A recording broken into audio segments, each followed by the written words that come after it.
So today we are going to learn about the solution of differential equation around the singular point. So first of all, we got to know the types of singular points.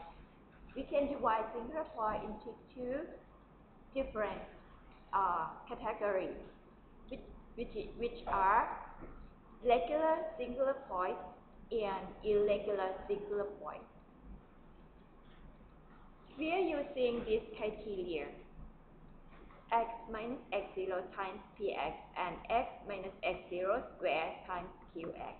If any x value which makes these two terms be non-analytical function, then those x values are irregular singular points. Let's take a look at the example. We have this differential equation and we want to know that whether this differential equation has singular points, and if there are, you better tell that what type of that singular point, whether regular singular point or irregular singular point. So in that case, we got to find px and qx first, right?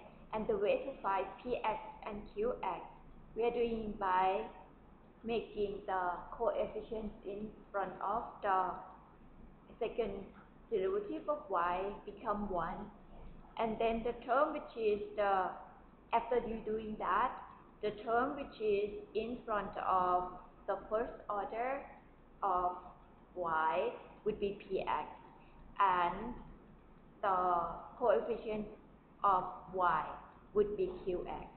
From this, we know that we have two singular points, right? Which is x equal to 1 and x equal to minus 1. And now we are going to check whether x equal to 1 is a regular or irregular singular point.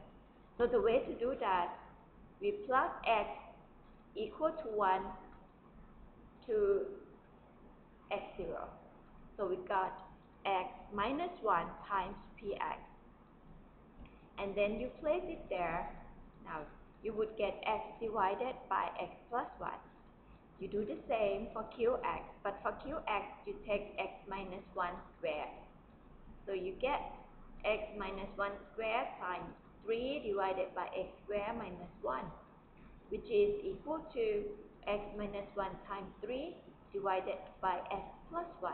From this, you see that if x equal to minus 1, it would make this term and this term to be a non-analytical function. So in that case, we would say that, okay, but if x equal to 1, because now we are consider x equal to 1, but if we consider x equal to 1, both these functions still be analytical function. So in that case, we can conclude that at x equals 0, at this point, x is a regular singular point. Now, because we have two singular points, we consider x equal to 1 and we found it is a singular point. It is a regular singular point. Next, we are going to consider x equal to minus 1 by plugging x0 equal to minus 1. So this term you would get x plus 1. Now when we consider x minus 1, we would get x plus 1 qx. X plus 1 px. And we know that our px is x divided by x minus 1. And x minus 1 is combining with x minus 1 times x plus 1. So from this, we would get x divided by x minus 1. If you take a look at this function, only one value of x which is make this function to be a non-analytical function, which is x equal to 1. But now we consider x equal to minus 1. So that means x minus 1 still making this function to be an analytical function.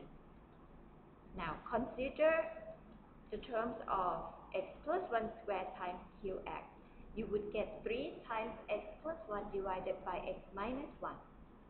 This again, only x equal to 1, making this function to be a non-analytical function. But we consider x equal to minus 1, so the rest would be the value that make the term to be analytical. So in that case, we would conclude that x equal to minus 1 is a regular singular point. Now, if you take a look at another example, consider the type of singular point for the following differential equation. And here is our differential equation. Again, with the phi px and qx, in order to know that do we have the singular point. So from this, we would get pt. Now we change the independent variable to be t. We didn't use x anymore with this problem statement. So we get pt is equal to t squared minus 4 divided by t squared minus t minus 2 and the whole term squared. From this, we can do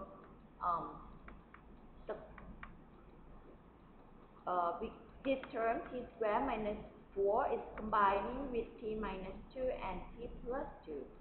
Again, down here t squared minus t minus 2 is combining with t minus 2 times t plus 2. Okay, and then any term that they can cancel out, you just do it.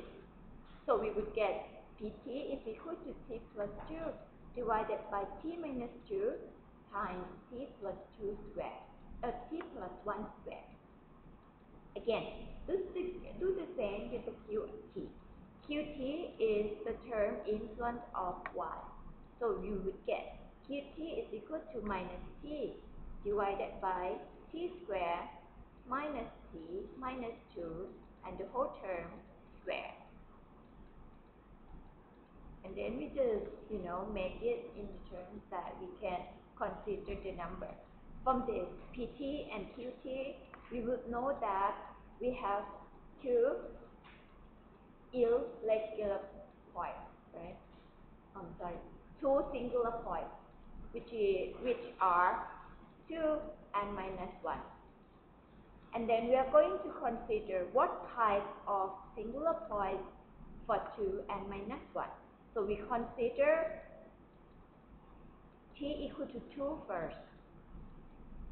Then we got to find the values of x that makes the term of x minus 2 times px and x minus 2 squared times qx. Any x value which makes this function to be non-analytical, then that point would be irregular singular point, right? So now we place x0 is equal to 2 there, okay, for both px and qx, and then we would get for t minus 2 times pt, we would get t plus 2 divided by t plus 1 squared. And for the term of t minus 2 squared qt, we would get minus t divided by t plus 1 squared. You plug the value of t equal to 2 there, it's still making this function and this function, t minus 2 pt and t minus 2 squared qt be an analytical function. So in that case, we would conclude that t equal to 2 is a regular singular point. Now, we have another point which is t equal to minus 1. We just do the same. We would get t plus 1 pt and t plus 1 squared qt. Okay, then you find the value of it, and then you would see that if you plug t is equal minus 1 in there, it makes the first term to be non-analytical function. And then if you plug t is equal to minus 1 to the term of t plus 1 square qx, you would say that, okay, this term still be an analytical function. But for the criteria, it's just saying that x should be making both of the function x minus x0 px and x minus x0 square qx become an analytical function. So from this, x minus 1 would be an irregular singular point.